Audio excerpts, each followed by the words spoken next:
A homeless black girl saved a billionaire's life in a car accident, then realized he was her missing father. The Mercedes S-Class sped at 70 miles per hour. Robert Mitchell saw the truck's taillights too late, red eyes blazing through sheets of rain on I-85 South. His driver yanked the wheel.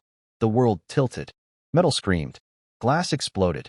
Then silence, broken only by the hiss of rain on hot metal and something else.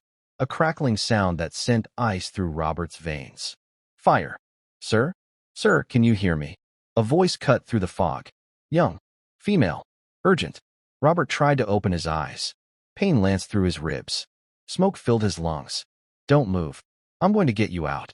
Hands touched his face, checking his neck. Professional. Careful. Can you tell me your name? Robert. His voice came out as a wheeze. Your car's on fire. We have maybe 90 seconds. The hands moved to his seatbelt. This is going to hurt. The seatbelt released. Arms slid under his shoulders, stronger than he'd expected. The young woman dragged him backward through the shattered window. Rain hit his face like cold needles. She lowered him onto wet asphalt, then ran back to the smoking wreckage. Robert watched through blurred vision as she grabbed his briefcase and phone, then sprinted away just as flames erupted from the engine. She dropped beside him, hands already checking his pulse, his breathing. Her face came into focus. Young, black, exhausted. A car wash polo shirt clung to her thin frame. You're in shock, she said. The ambulance is coming. Stay with me. What's your full name? Robert Mitchell. Her hands froze on his wrist. For 3 seconds, she stared at his face with an expression he couldn't read, recognition mixed with something darker. Then she blinked, and the professional mask returned. You've got broken ribs, maybe a concussion. You're going to be fine. Her voice steadied, but her hands trembled as she pressed her jacket against the cut on his forehead. Sirens wailed in the distance. You saved my life, Robert said. Don't move. You could have spinal injuries. He looked up at the young woman kneeling in the rain, her hands covered in his blood, and felt something he hadn't experienced in decades.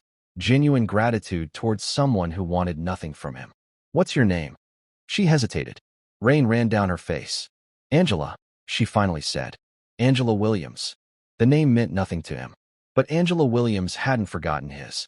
She'd carried it like a scar since she was 4 years old. And now, with her father's blood on her hands, Angela understood. Sometimes the universe didn't let you run from your debts. Sometimes it made you collide. Tell us where you are watching us from. Kindly subscribe and turn on your notifications.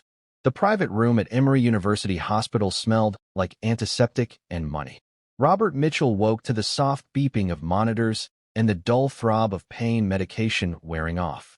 His ribs screamed with every breath.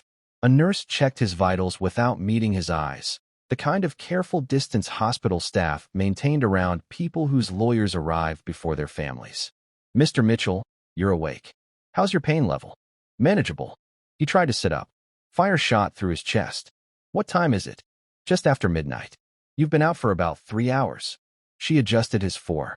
Your assistant is outside. So are about a dozen reporters. Robert closed his eyes. Of course there were reporters. Billionaire venture capitalist in fiery crash. The story was already trending. His phone, miraculously intact, sat on the bedside table, screen lit up with notifications. 73 missed calls. 216 texts. The door opened. Patricia Lopez, his assistant of 12 years, entered with the efficiency of someone used to managing disasters. She carried his tablet, a fresh suit in a garment bag, and the expression of someone who hadn't slept. You look terrible, she said. I was in a car accident. I know. I've been managing the press for the last 3 hours. She set the tablet on his lap. The good news, nobody died. The bad news, you're a trending topic. The weird news, she paused. The girl who pulled you out. She disappeared. Robert's hand went to his ribs, remembering. Angela Williams. That's the problem. We can't find her. Patricia pulled up a chair. EMT said she was gone before they arrived. No contact information. No statement. Nothing. Your driver said she just vanished into the rain. She saved my life. I know, which is why we need to find her. Patricia opened the tablet, showing him a press release draft. We want to give her a reward. Good PR. Shows you're grateful. Humanizes you after the foster tech scandal. This isn't about PR. Everything is about PR, Robert. Especially now. She scrolled through something on her phone. Your partners are nervous. 3 board members called. They want to know if you're stepping back. Robert stared at the ceiling. 52 years old. 3 broken ribs. A concussion. And somehow the only thing he could think about was the look in that young woman's eyes when he'd said his name. The way her hands had frozen. The trembling he'd seen before she'd locked it down. Find her, he said. I don't care what it costs. Already on it. I've got people pulling traffic camera footage, talking to witnesses. Patricia stood. Get some rest. The doctor wants you here for 48 hours. I'll handle everything else. After she left, Robert picked up his phone. The first headline made him wince. Billionaire Robert Mitchell survives fiery crash on I-85. The second made him pause. Mystery hero saves tech investor, then disappears. Someone had gotten a photo. Grainy, rain-blurred, but clear enough. Angela Williams, kneeling beside him on the highway, her hands pressed against his forehead, her face caught in the flash of emergency lights. She looked young, terrified, and somehow familiar in a way that made Robert's chest tighten with something that wasn't pain. He couldn't shake the feeling that he'd seen those eyes before. Angela Williams sat in her Honda Civic behind the same Kroger, hands still shaking 3 hours after the accident. She'd driven straight here, running 2 red lights, her wet clothes soaking the driver's seat. The car wash polo shirt stuck to her skin. Robert Mitchell's blood had dried under her fingernails. Her father's blood. She'd known his face the second she'd pulled him from that car. 15 years older, graying at the temples, wearing a suit that cost more than her mother's funeral, but still him. Still the man in the single photograph her mother had kept, the one Angela had stared at for years, memorizing every detail while her mother got sicker and sicker, while the medical bills piled up, while they lost the apartment and moved into that rooming house that eventually burned down. Robert Mitchell, venture capitalist, billionaire, father, gone. Angela's phone buzzed. A text from Jamal, her only friend from the EMT program. Yo, did you just pull a billionaire from a car fire? Someone posted a pic. That's you. She didn't respond. Instead, she opened her Photos app and scrolled to the picture she'd taken of her mother's photograph before everything burned. Her mother, young and smiling, standing next to a man with his arm around her waist. Robert Mitchell, 20 years younger, before the money and the fame and the clean exits. On the back of the original photo, her mother had written, Robert and me, March 2005. 3 months before Angela. Angela had been born in June 2005. Her mother had died in February 2023, lungs giving out after years of untreated asthma and pneumonia. No insurance. No money. No help from the man who'd walked away before Angela was even born. And now she'd saved his life. Her phone rang. Unknown number. She let it go to voicemail. It rang again immediately. Then again. Finally, she answered. Is this Angela Williams? A woman's voice, professional, clipped. Who's asking? My name is Patricia Lopez. I'm Mr. Mitchell's assistant. He wanted me to find you. To thank you for saving his life. Angela's laugh came out bitter. Thank me. Yes. He'd like to offer you a reward. For your bravery. A pause. Are you available to come to Emory Hospital tomorrow? We can discuss. I don't want his money. Miss Williams, Mr. Mitchell is very grateful. He wants to. Tell Mr. Mitchell.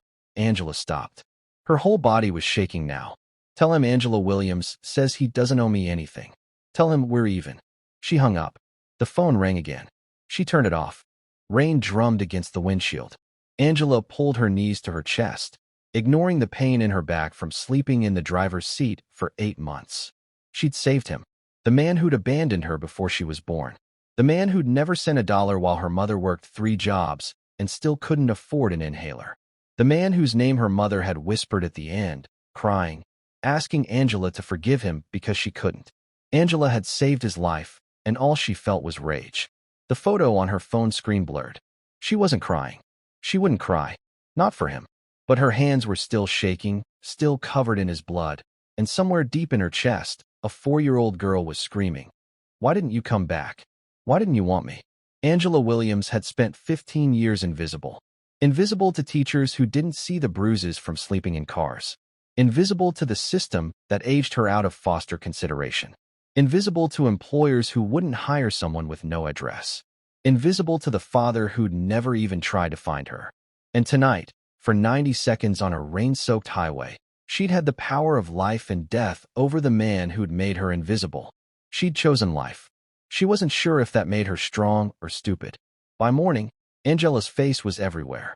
Someone had identified her from the photo. Her name trended on Twitter. The story mutated as it spread. Mystery woman who saved billionaire is homeless. Hero who rescued Robert Mitchell lives in her car. Why did Angela Williams disappear? Jamal called 6 times before Angela finally answered. You need to see this, he said. Turn on the news. Any channel. Angela's stomach dropped. She'd parked behind a different grocery store for the night, but now she pulled up a news app on her phone. The top story made her blood run cold. Breaking. Anonymous tip reveals identity of highway hero. Below it, a photo of her from the EMT program graduation. Someone had leaked it. The article detailed everything. Her age, her EMT certification, the rooming house fire that had left her homeless. It even mentioned her mother's death, though they'd gotten some details wrong. The comments section was exploding. This girl is a hero. Why is she homeless if she has EMT training? Robert Mitchell should hire her. Someone start a GoFundMe. Angela's hands shook so hard she nearly dropped the phone. Another article. Robert Mitchell's team searching for Angela Williams. And another. Why won't the woman who saved a billionaire accept his reward? Her phone rang. Unknown number. She answered without thinking. Angela Williams? A man's voice, smooth and calculated. My name is David Chun. I'm a reporter with the Atlanta Journal-Constitution. I'd love to talk to you about. She hung up. It rang again. Different number. Miss Williams. This is Jessica Moore from CNN. Hung up. Again. Angela. This is Reverend Thompson from Grace Community Church. We'd like to offer. Hung up. She turned off her phone, but it was too late. They'd found her. Somehow they'd found her. Angela started the Honda and pulled out of the parking lot, her mind racing. She needed to disappear. Really disappear this time. Leave Atlanta. Change her name. But she had $43 and a quarter tank of gas. She was trapped. At Emory Hospital, Robert Mitchell sat in his private room, watching the same news coverage on mute. Patricia stood beside him, tablet in hand, looking grim. It's out of control, she said. Someone leaked her information. We're trying to trace the source, but she's homeless. Robert's voice came out flat. She's 19 years old. She's homeless, and she saved my life. I know. Why didn't anyone help her before this? Patricia looked at him strangely. Robert, you fund 3 homeless shelters in Atlanta. You've never asked that question before. He didn't have an answer. The door opened. A nurse entered, followed by 2 police officers. Mr. Mitchell, the older officer said, we need to ask you some questions about the accident and about Angela Williams. Robert sat up straighter, ignoring the pain in his ribs. What about her? We need to locate her. For her own safety. The officer pulled out a notepad. The media attention is intense. We're concerned about her welfare. When you spoke with her at the scene, did she mention where she was staying? Any family, friends, contact information? She said her name was Angela Williams. That's all I know. The officer exchanged a glance with his partner. Mr. Mitchell, we've received multiple reports of people trying to track her down. Some of them don't have good intentions. We need to find her first. After they left, Patricia closed the door and turned to Robert. We have a problem, she said. Actually, several problems. She pulled up her tablet and showed him a social media post that had gone viral in the last hour. Someone claiming to be Angela's former foster mother, demanding Robert pay what he owes for years of care. Another post from someone claiming to be her ex-boyfriend, offering an exclusive interview about the real Angela Williams. Vultures, Robert said. Worse than vultures. They're liars. We fact-checked. She was never in foster care. Her mother raised her until she died last year. And she's never had a boyfriend, according to her friend Jamal. Patricia swiped to another screen. But that's not the worst part. Look at this. A tweet from a gossip account. Sources say Angela Williams confronted Robert Mitchell at the hospital and he refused to see her. Why is he hiding? That's a lie, Robert said. She never came here. I know, but people believe it. They're saying you're ungrateful, that you're trying to silence her. Patricia sat down heavily. Robert, this is turning into a nightmare. We need to control the narrative before it controls us. Then find her. Bring her here. Let her tell her story. And if she doesn't want to? Robert looked at the photo on the screen. Angela Williams, frozen in that moment of heroism, her face caught between determination and something else. something that looked almost like grief. "Then I'll go to her," he said. What Robert Mitchell didn't know was that Angela Williams had no intention of seeing him again. What Angela didn't know was that the photo her mother had kept, the one she'd treasured for 15 years, was about to change everything. And what neither of them knew was that in 48 hours, a DNA test would confirm what Angela had known the moment she'd looked into Robert Mitchell's eyes. She hadn't just saved a billionaire's life. She'd saved her father's. Angela Williams walked into Emory University Hospital at 9:47 a.m. on Saturday morning, 3 days after the accident. She hadn't slept. She hadn't eaten. And she absolutely had not wanted to come here. But Jamal had found her behind the grocery store, bought her breakfast, and delivered the truth she didn't want to hear. You can run, or you can control the story. But sitting in your car while reporters hunt you down? That's not control. That's just slow suicide. So here she was, wearing the only clean clothes she owned, jeans and a Howard University sweatshirt Jamal had given her, walking past security guards who stared at her like she was a celebrity. Which, apparently, she was now. The elevator ride to the 4th floor felt like ascending to her own execution. Patricia Lopez met her in the hallway. The assistant looked Angela up and down, her expression carefully neutral. "Miss Williams, thank you for coming." "I'm not here for him," Angela said. "I'm here because I can't live in my car with a dozen reporters tracking my license plate." "I understand. Mr. Mitchell wants to. I don't care what he wants." Angela's voice came out harder than she'd intended. She softened it. "Barely. I'm here to make a statement. To the press. To make this stop. That's it." Patricia studied her for a long moment. "He's in room 412. He'd like to speak with you first. Privately." "No. Miss Williams." I said no. Angela turned toward the elevator. "Tell him thank you for the reward offer. Tell him I don't need his charity. Tell him we're even, and I want to be left alone." She pressed the elevator button. It didn't light up. Patricia held up a keycard. "This floor is restricted access." She didn't move toward the elevator panel. "Angela, he just wants to thank you. 5 minutes. Then I'll arrange the press conference, and you can say whatever you want." Angela's jaw clenched. She was trapped again. Different building, same cage. 5 minutes, she said. Then I'm gone. Robert Mitchell stood when Angela entered his hospital room. He'd insisted on getting dressed, slacks, a button-down shirt, despite the bandages visible beneath the collar. He looked older in daylight. Tired, but still him. Still the man who'd abandoned her. Angela Williams. He extended his hand. "I've been trying to reach you." She didn't take it. 5 minutes. "Your assistant promised." Robert lowered his hand slowly. "Of course. Please sit." "I'll stand." He nodded, a flicker of something crossing his face. Confusion, maybe, or recognition of the hostility radiating off her like heat. He sat back down, wincing slightly. "I wanted to thank you," he said, "for saving my life. The doctors said if you hadn't pulled me out when you did." "You're welcome. Are we done?" Robert blinked. "I'd also like to offer you a reward. Compensation for—" "I don't want your money. It's not charity. You risked your life for a stranger. You deserve—" "I don't deserve anything from you." The words came out sharper than Angela intended. She took a breath, forcing herself to stay calm. "Mr. Mitchell, I did what any EMT would do. I'm not a hero. I'm just someone who was there. But you are a hero, and you're homeless." Robert leaned forward. "Let me help you. A job, housing, whatever you need. I have connections, I can." "Stop." Angela's hands clenched into fists. "You don't know anything about me. I know you saved my life. I know you're 19 years old and living in your car. I know. You don't know why I'm homeless. You don't know what I've survived. You don't know." She stopped herself. Her heart was pounding. "You don't get to swoop in and fix me like I'm one of your investments." Robert sat back, clearly taken aback. "That's not what I'm trying to do." "Yes, it is. You want to write a check, take a photo, put out a press release about how generous you are. Billionaire helps homeless hero. Great story. Great PR." Angela's voice was shaking now. "But I'm not your redemption arc." Silence filled the room. Robert stared at her with an expression Angela couldn't read. Hurt, maybe. Or anger. She didn't care. "I'm sorry," he finally said. "You're right. I was being presumptuous." "Yeah, you were. Can I ask you something?" Robert's voice was quieter now. "Why did you disappear? After the accident. Why did you run?" Angela looked away. "Because I knew this would happen. The cameras. The reporters. The attention." She met his eyes again.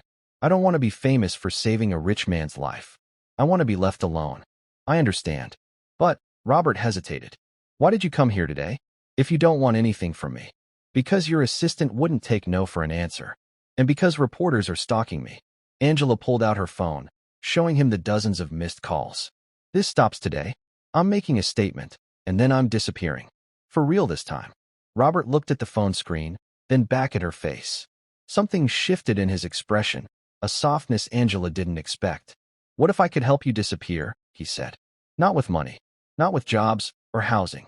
Just make the media attention go away. Would you let me do that? Angela laughed bitterly. You can't control the media. I can try. I have lawyers. PR people. If you want to disappear, I can help you disappear. He paused. No strings attached. No press conferences. No photos. Just let me do this one thing. Please. For the first time since entering the room, Angela hesitated. She studied his face, looking for the trap, the angle, the thing he wasn't saying. But all she saw was genuine regret. And something else. Something that looked almost like desperation. Why? She asked. Why do you care so much? Robert opened his mouth, closed it, opened it again. I don't know, he finally admitted. But when I look at you, I feel like, he stopped, shaking his head. I feel like I should know you. Like I'm missing something important. Angela's blood turned to ice. He felt it. The connection. The thing she'd been trying to hide. She stood abruptly. 5 minutes are up. Angela, wait. Thank you for the offer, Mr. Mitchell. But I don't need your help. She walked toward the door, hand on the handle. Then she stopped, not turning around. And you don't know me. You never will. She left before he could respond. Patricia caught up with Angela at the elevator. That went well, the assistant said dryly. Angela stabbed the down button. Where's the press conference? Cancelled. What? Mr. Mitchell canceled it. He said if you want to disappear, he'll respect that. Patricia handed Angela a business card. But if you change your mind, call me. Day or night. The elevator doors opened. Angela stepped inside, looking at the card. Patricia Lopez, executive assistant. A phone number. An email address. Why is he doing this? Angela asked as the doors started to close. Patricia's expression softened. Because for the first time in 20 years, I've seen Robert Mitchell look at someone and actually see them. Not as a deal. Not as an opportunity. Just as a person. The doors closed on her words. And it's scaring the hell out of him. Angela rode down to the lobby in silence, the card burning in her hand. The hospital's main entrance was packed with reporters. Someone had tipped them off. Cameras flashed the moment she stepped outside. Microphones thrust toward her face. Angela, how does it feel to be a hero? Did Robert Mitchell offer you money? Are you going to accept his help? Is it true you're his long-lost daughter? Angela froze. The last question hit her like a physical blow. A reporter from some tabloid held up a phone, showing a side-by-side photo. Angela at 19 and a young Robert Mitchell at 20-something. The resemblance is striking, the reporter said, grinning. Any comment? Angela pushed through the crowd without answering, her vision tunneling. Someone grabbed her arm. She yanked free, breaking into a run.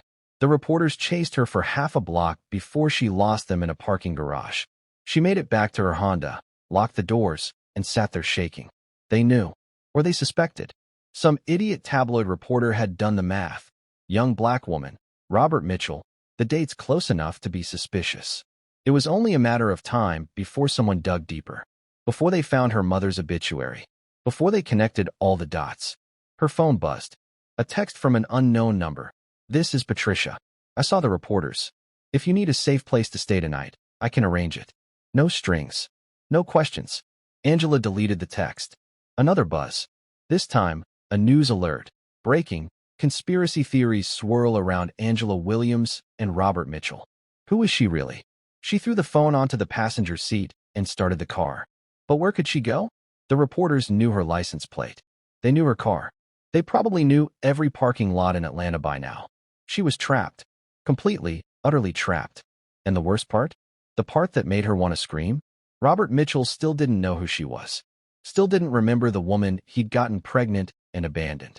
Still didn't remember that somewhere out there, he had a daughter who'd spent her entire life being invisible to him. Until now. Angela pulled out her phone and opened her photos. The picture of her mother and Robert, young and smiling. She zoomed in on his face, comparing it to her own reflection in the rearview mirror. Same eyes, same nose, same stubborn jaw. The reporters weren't wrong. The resemblance was there, if you knew to look for it. She wondered what Robert would do when he saw it. When someone showed him the photos. When the tabloids started demanding DNA tests and paternity confirmations. Would he remember her mother? Would he remember leaving? Or would he look at Angela Williams and see just another person trying to cash in on his fame? Her phone rang. Unknown number. She almost didn't answer. Hello. Miss Williams. A man's voice, professional, unfamiliar. My name is Detective James Morrison with Atlanta PD. I'm calling about the accident on I-85. We need to ask you some follow-up questions. Are you available to come to the station? Angela's grip tightened on the phone. Am I in trouble? No, ma'am. Just routine questions. But we need your statement on record. A pause. Preferably before the media circus gets any worse. When? As soon as possible. Today, if you can. Angela looked at herself in the rearview mirror. Exhausted, homeless, hunted. She looked at the photo of her mother. She looked at the news alerts exploding across her phone screen. And she made a decision. I'll be there in an hour, she said. But I need something in exchange. Ma'am, I need you to run a DNA test. Me and Robert Mitchell. Her voice was steady now. Cold. And I need the results to stay sealed until I say otherwise. Silence on the other end. Miss Williams, Detective Morrison finally said, are you saying? I'm saying I'm tired of running. I'm tired of being invisible. And I'm tired of men like Robert Mitchell pretending people like me don't exist. Angela started the car. 1 hour. I'll tell you everything. But first, I need proof. She hung up before he could respond. What Robert Mitchell didn't know was that Angela Williams had stopped running. What Angela didn't know was that Robert had already asked his lawyers to run his own DNA test. Not because he suspected anything, but because something about her eyes kept him awake at night, haunting him with a memory he couldn't quite reach. And what neither of them knew was that in 72 hours, 2 DNA tests would confirm the same truth from different angles. The homeless girl who'd saved a billionaire's life wasn't looking for a reward. She was looking for answers her mother had taken to the grave. 72 hours later, Detective Morrison called Angela at 6:13 a.m. She was awake, had been for hours, sitting in her Honda behind a different grocery store, watching the sunrise through cracked windows. Miss Williams, the results are in. Angela's hand tightened on the phone.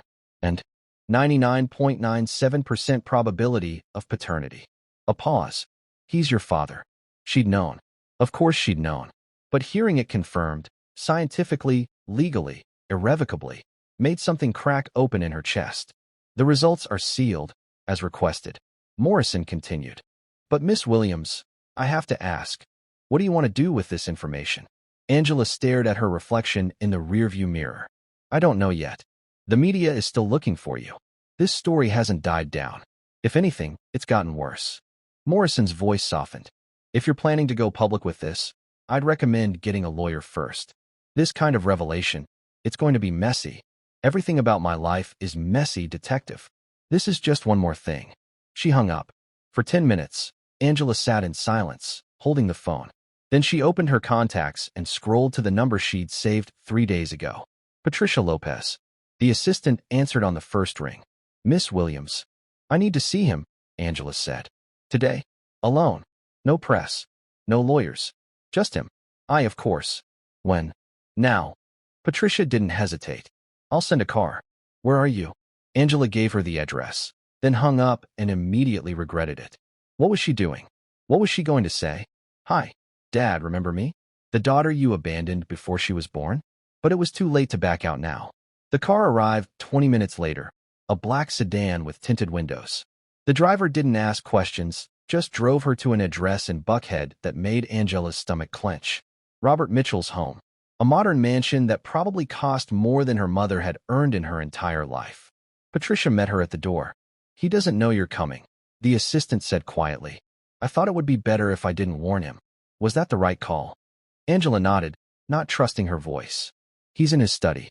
Second floor, last door on the right. Patricia's expression was unreadable. Whatever you need to say to him, Angela. I hope it brings you peace. Angela climbed the stairs alone. Robert Mitchell sat at his desk, reading through contracts he couldn't focus on. His ribs still ached. His head still throbbed. But worse than the physical pain was the nagging feeling that he was forgetting something important. Angela Williams. Her face haunted him. Those eyes. He'd asked his lawyers to run a discreet DNA test, just to rule out the insane tabloid theories. Not because he believed them, but because he couldn't shake the feeling that he'd seen her before, that he should know her. The results were supposed to come back today. A knock on the study door made him look up. "Come in." The door opened. Angela Williams stood in the doorway, wearing the same jeans and Howard sweatshirt, looking like she hadn't slept in days. Her eyes locked onto his, and Robert felt that same electric jolt of recognition that had hit him in the hospital. "Angela." He stood quickly. "How did you?" "Patricia let me in." She stepped into the study but didn't close the door. Didn't sit. Just stood there, arms crossed, radiating tension. "We need to talk." "Of course. Please sit." "I'll stand." She took a breath. "I came here to tell you something, and I need you to listen without interrupting." Robert nodded slowly, his heart rate accelerating. "Okay." "My mother's name was Diana Williams. She worked as a nursing assistant in Atlanta. She died last February from complications of pneumonia." Angela's voice was steady, but her hands were shaking. "She raised me alone. No help. No child support. No father." Robert's blood turned cold. Something in his mind was screaming at him to connect the dots, but he couldn't. "In March 2005, my mother was dating a man. She got pregnant. He left before I was born." Angela pulled out her phone and showed him a photo. "This is my mother, and this is the man who left her." Robert stared at the photo. A young woman, smiling, standing next to a younger version of himself, his arm around her waist. Both of them happy. The study tilted. Robert grabbed the desk for support. "Diana," he whispered. "Oh God. Diana. You remember her." Angela's voice cracked. "You actually remember her." Robert couldn't breathe. The memories were flooding back now, 20 years compressed into seconds. Diana Williams, the nursing assistant he'd met at a hospital fundraiser. 3 months together. Her telling him she was pregnant. Him panicking, making excuses, promising to call. And then, "I left," he said. "I left her. You left us." Angela's composure finally broke. Tears streamed down her face. "You left before I was even born. She waited for you. For months, she waited. She thought you'd come back. But you never did." Robert sank into his chair, his hands covering his face. "I was 29. I was building my company. I convinced myself she'd be better off without me. That I wasn't ready to be a father. That it was the responsible thing to do." "The responsible thing?" Angela's laugh was bitter. "You want to know what the responsible thing looked like? It looked like my mother working 3 jobs and still not being able to afford her asthma medication. It looked like me sleeping in homeless shelters because we couldn't make rent. It looked like her dying at 44 because she couldn't afford to see a doctor."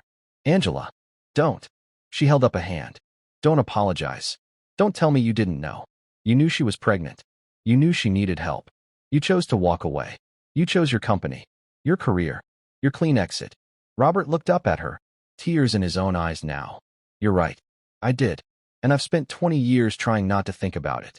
Trying to convince myself it didn't matter. That I'd made the right choice. And now I know I destroyed 2 lives because I was too much of a coward to face the consequences of my own actions." Robert stood slowly. "Angela, I can't change what I did. I can't bring your mother back. I can't give you the childhood you deserved. But I don't want your apologies," Angela said. "I don't want your money. I don't want anything from you." "Then why did you come here?" She met his eyes. "Because 3 days ago, I saved your life. And I need to know." Her voice broke. "I need to know if you would have saved mine. If you'd known who I was. If you'd had the chance." Before we continue, pause and comment. Have you ever confronted someone from your past who hurt you? Don't forget to like, subscribe, and turn on notifications. Your perspective matters. May your day bring clarity and courage. Silence filled the study. Outside, Atlanta traffic hummed in the distance. Inside, a father and daughter who'd been strangers for 19 years stared at each other across an impossible divide. "Yes," Robert finally said. "If I'd known who you were, I would have done anything to save you, to help you, to be there for you. But you didn't know, because you never tried to find out." Angela wiped her eyes angrily. "After you left my mother, did you ever wonder what happened to us? Did you ever think about whether she had the baby? Whether we were okay?"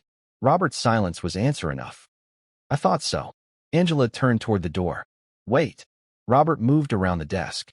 "Please, just Give me a chance to explain. Not to excuse what I did. Just to explain. She stopped, hand on the doorframe. Didn't turn around. I was 29, Robert said. I'd just secured my first major investment.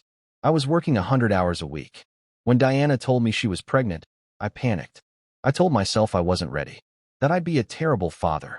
That my own father had abandoned me. And I'd probably do the same thing. So it was better to leave now than to hurt you later.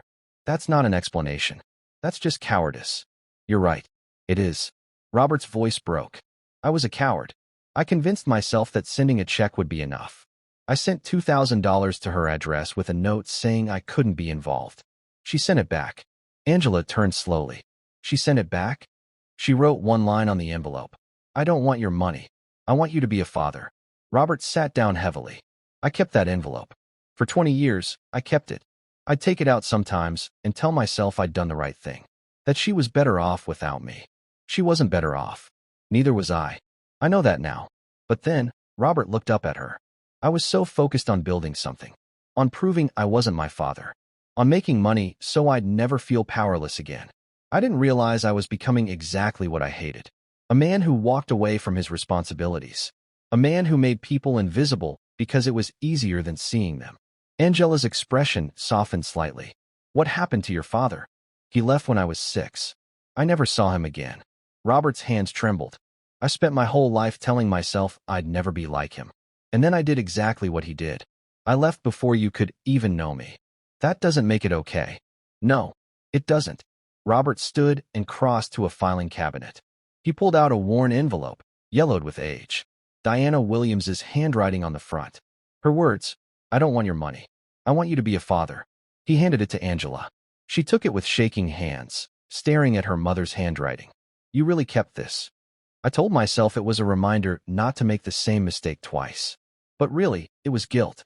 Guilt I buried under work and success and the illusion that I was a good person because I donated to charity. Robert's voice cracked. Angela, I can't change the past. But if you'll let me, if there's any way I can make this right. There isn't. Angela set the envelope down on his desk. You can't make up for 19 years of absence. You can't bring my mother back. You can't erase the nights I slept in my car, wondering why I wasn't good enough for my own father to stay. I know. But, Angela took a shaky breath. I also can't keep carrying this rage around. It's killing me. I've spent my whole life hating a man I never knew. And now that I know you, I realize, she laughed bitterly. You're just a person. A flawed, broken person who made terrible choices. Just like everyone else. Robert's eyes filled with tears. I don't deserve your forgiveness. I'm not offering forgiveness. Not yet. Maybe not ever. Angela met his gaze. But I am offering truth. You asked me if I'd let you help. The answer is no. I don't need you to save me. I saved myself. Every day for 19 years, I saved myself. I see that. But, Angela's voice softened. I do need you to acknowledge what you did. To my mother. To me. Not in some press conference. Not with lawyers and PR statements. Just here. Just us. I abandoned you, Robert said. I abandoned your mother. I prioritized my ambition over your lives. I told myself it was for the best when it was really just selfishness. And because of my choices, Diana suffered. You suffered. And his voice broke. I lost 19 years with a daughter I didn't deserve, but should have fought for anyway. Angela's tears came freely now. That's all I needed to hear. That you see it. That you know. I see it. I know. Robert took a tentative step forward. What happens now? I don't know. Angela wiped her eyes. I have a DNA test that proves you're my father. You probably have one too.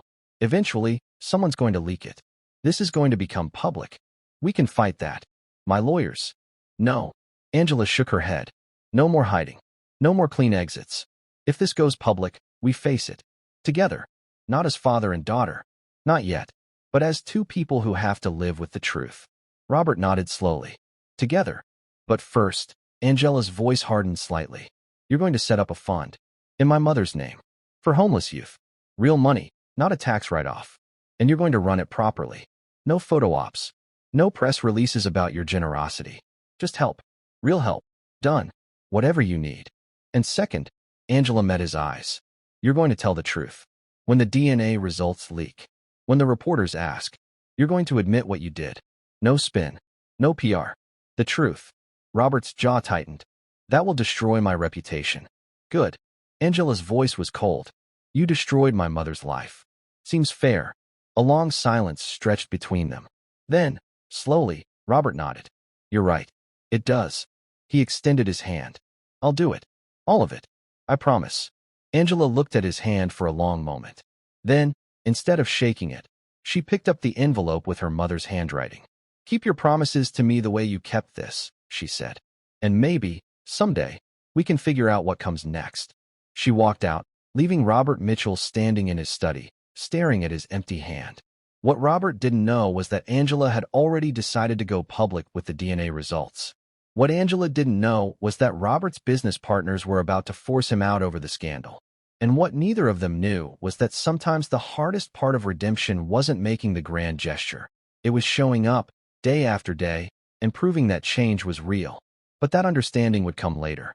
For now, all they had was truth. And truth, Angela thought as she left the mansion and climbed back into her Honda, was at least a beginning. The DNA results leaked 48 hours after Angela left Robert's mansion. Not from the police. Not from Robert's lawyers. From a lab technician who sold the story to TMZ for $15,000. By noon on Wednesday, it was everywhere. Bombshell, billionaire Robert Mitchell is father of homeless woman who saved his life. DNA test confirms. Angela Williams is Mitchell's secret daughter. The daughter he abandoned. How Robert Mitchell left his child to live in poverty. Robert's phone exploded. Reporters camped outside his Buckhead mansion. His business partners demanded an emergency board meeting. His ex-wife called, screaming about lies and betrayal. Stock in his venture capital firm dropped 4 points in an hour. Patricia found him in his study, staring at the headlines on his computer screen. The board is convening in an hour, she said quietly. They want a statement. A denial. Something to contain this. I can't deny it. It's true. Robert, Patricia's voice carried a warning. If you admit this publicly, without context, without spin, they will destroy you. Your partners will force you out. Your reputation will be gone. I know. Robert closed the laptop. But Angela was right. No more clean exits. No more hiding. You're going to tell the truth. All of it. Patricia studied him for a long moment. You know what this will cost you. Everything. Robert stood, buttoning his suit jacket despite the pain in his ribs. But maybe that's what it should cost. Maybe I've been getting away with things for too long. And Angela, have you talked to her? She won't answer my calls. Robert's voice cracked. But she said we'd face this together. So I'm going to hold her to that. Across town, Angela sat in her Honda, reading the same headlines on her phone. Her hands were steady now. She'd expected this. Planned for it, even. Her phone rang. Jamal, are you okay? He asked. This is insane. Every news channel. I know. What are you going to do? Angela looked at her reflection in the rearview mirror. For 19 years, she'd been invisible. For 3 days, she'd been a hero. Now she was a scandal. A headline. A cautionary tale about deadbeat billionaires and the children they abandoned. I'm going to tell my story, she said. The real one. Not the version they're selling. Mine. How? I'm going to do an interview. National TV. And I'm going to make sure everyone hears what Robert Mitchell doesn't want them to know. Angela. Jamal's voice carried concern. Are you sure? Once you do this, there's no taking it back. I've never been more sure of anything in my life. She hung up and dialed a number she'd saved that morning. A producer from CNN who'd been calling nonstop since the accident. This is Angela Williams, she said when the producer answered. I'm ready to talk. Robert Mitchell sat at the head of the conference table in his firm's downtown office, facing 7 men and 2 women who'd helped build his empire. Their expressions ranged from anger to disgust to carefully neutral professionalism. David Johnson, his oldest partner, spoke first. 20 years, Robert. 20 years you've been telling us you had no skeletons in your closet. That you were clean. That we could trust you. I didn't lie. You had a daughter living on the streets while you bought your 3rd vacation home. David's voice was cold. Don't insult us by pretending this is anything other than what it is. A PR nightmare. A moral catastrophe. And grounds for immediate removal. I'm not arguing with you. The room went silent. Jennifer Hayes, the firm's CFO, leaned forward. What did you just say? I said I'm not arguing. You're right. All of you. Robert looked around the table. I abandoned my daughter. I let her mother die in poverty while I accumulated wealth I didn't need. I convinced myself it didn't matter because I never knew Angela, so I wasn't responsible. But I was responsible. I am responsible. So you're admitting it. David's eyes narrowed. Publicly, yes. I'm going on CNN tonight. I'm telling the truth. All of it. Then you're out. David stood. We'll buy out your shares. You'll sign an NDA regarding firm business. And you'll resign effective immediately. Robert nodded slowly. I understand. Do you? Jennifer's voice carried an edge. Because this isn't just about you, Robert. This firm represents 43 companies, hundreds of jobs, billions in investments. Your scandal affects all of them. I know. And I'm sorry. Robert stood. But I'm done running from this. I'm done pretending people don't exist because it's convenient. Angela asked me to tell the truth, and that's what I'm going to do. Even if it costs you everything. Especially then. David's expression didn't soften. You'll have the buyout papers by end of day. Security will escort you out. Robert gathered his things, a laptop, a few personal items, the envelope with Diana's handwriting. As he reached the door, Jennifer spoke again. For what it's worth, Robert, she paused. I hope you figure out how to be the father you should have been 19 years ago, even if it's too late. It's never too late to try, Robert said. That's what I'm hoping, anyway. Security did escort him out. Past the offices he'd built. Past the employees who stared. Past the life he'd spent 2 decades constructing. And for the first time in years, Robert Mitchell felt something close to relief.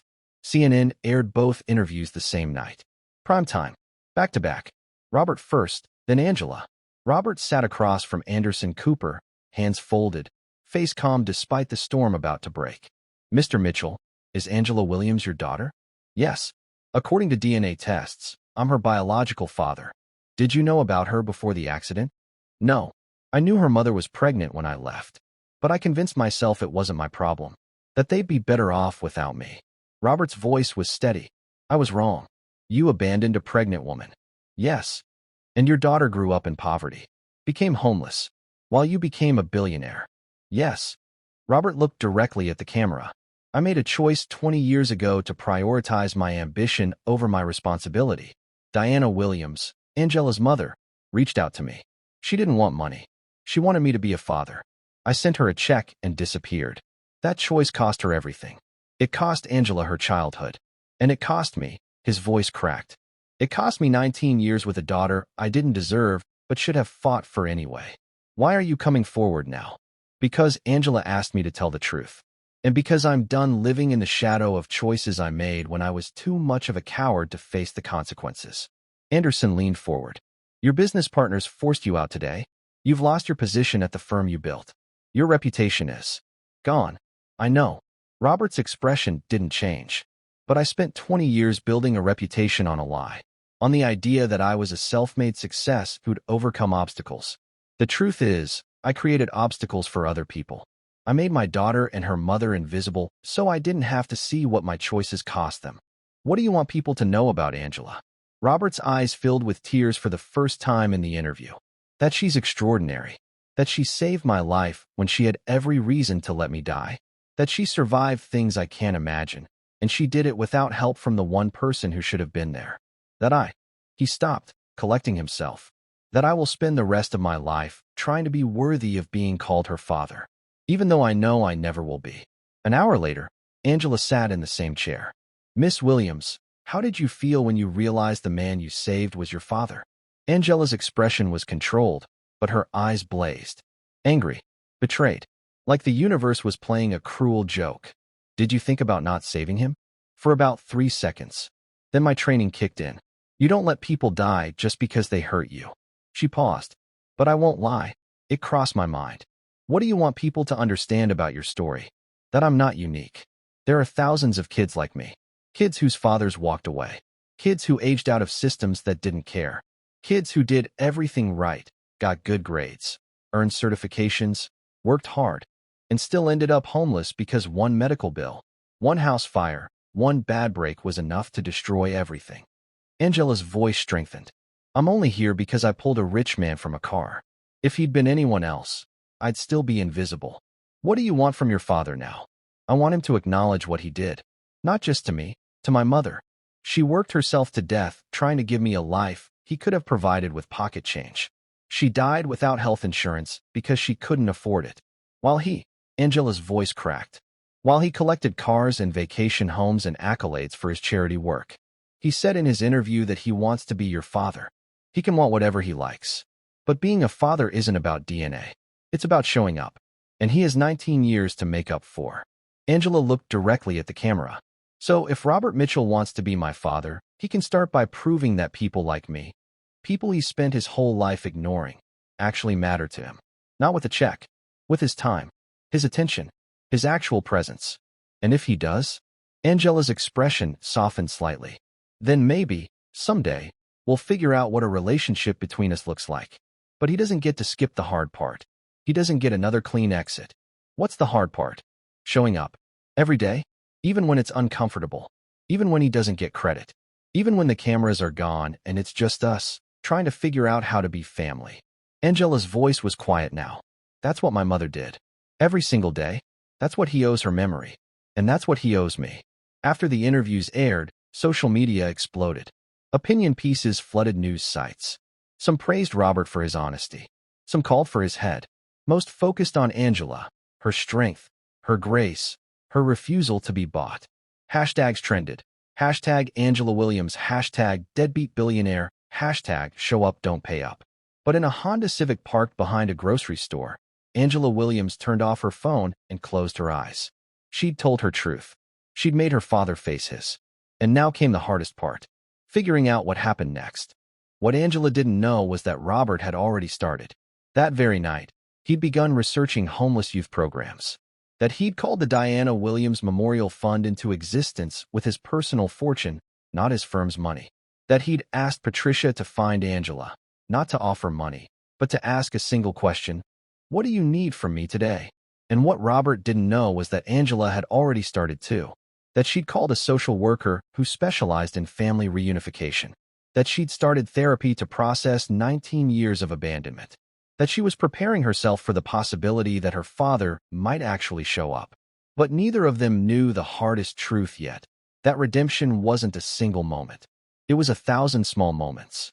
1,000 choices to stay when leaving was easier. 1,000 days of showing up.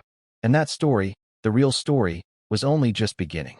The Diana Williams Memorial Center opened on a cold October morning in East Atlanta, 6 blocks from the rooming house where Angela and her mother had lived before the fire.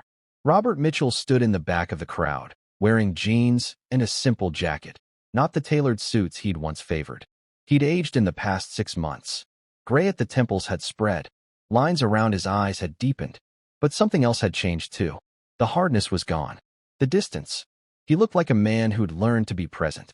Angela stood at the podium, addressing the crowd of city officials, social workers, and formerly homeless youth who'd gathered for the opening.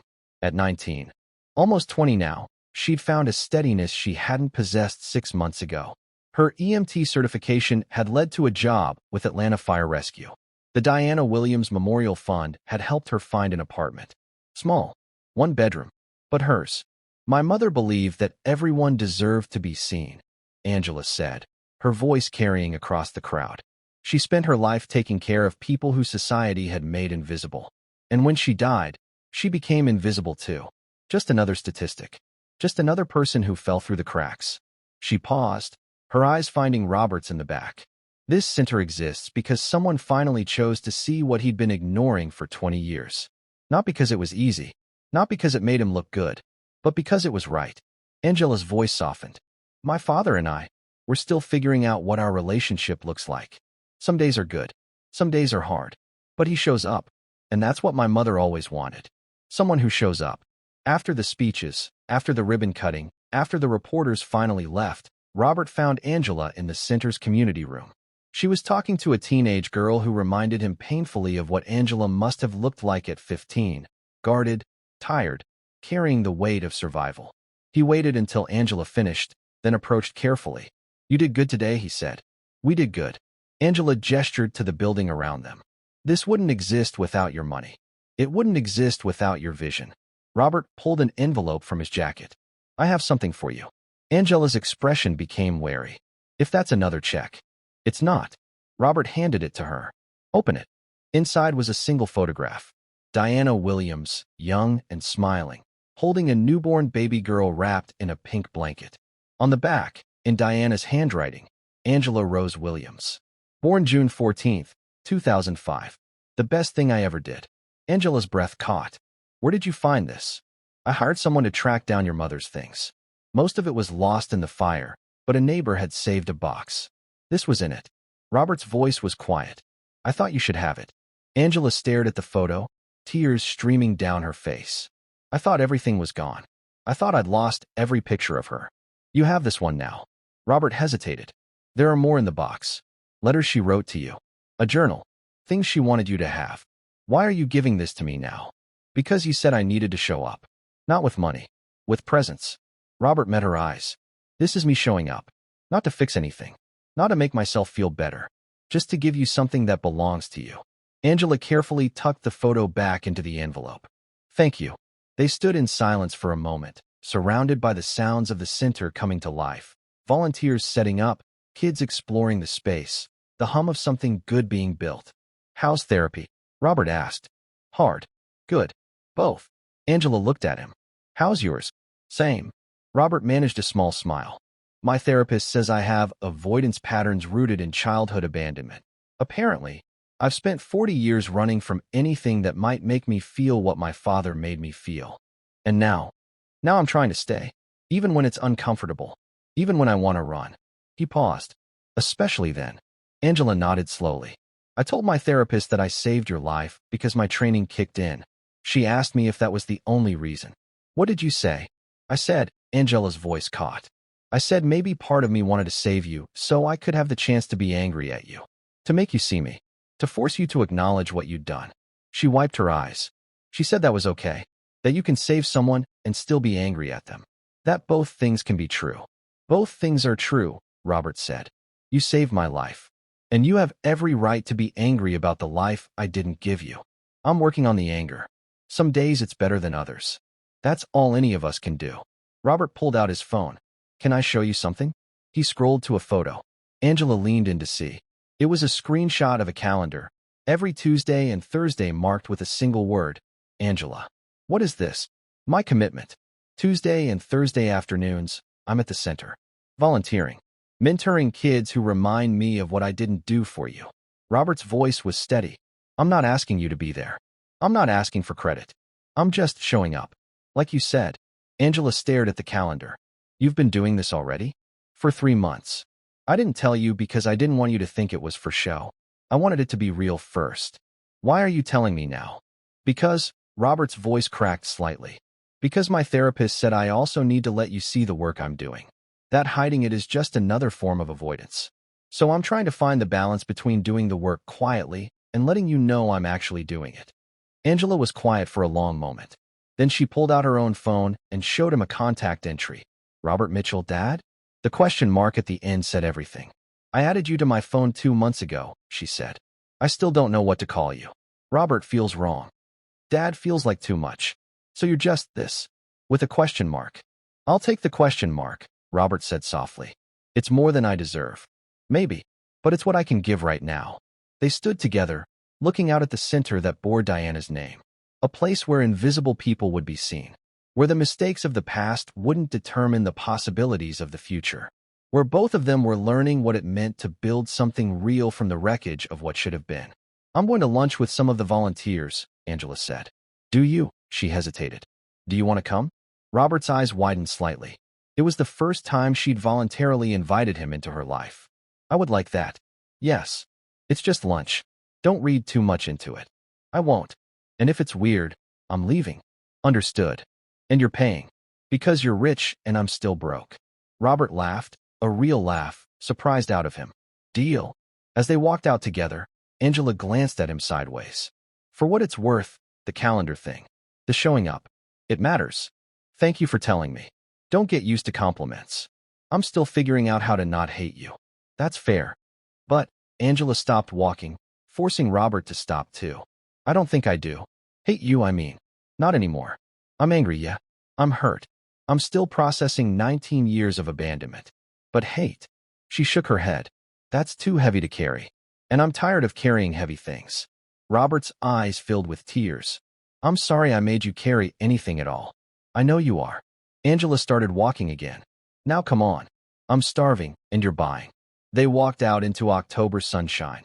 A father and daughter separated by 19 years and united by a single moment on a rain-soaked highway when Angela Williams chose to save a stranger's life and found her father instead.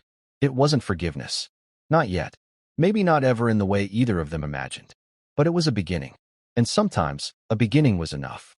If this story touched your heart, leave a comment sharing what you learned from this story. Subscribe for more stories that matter. Turn on notifications so you never miss one.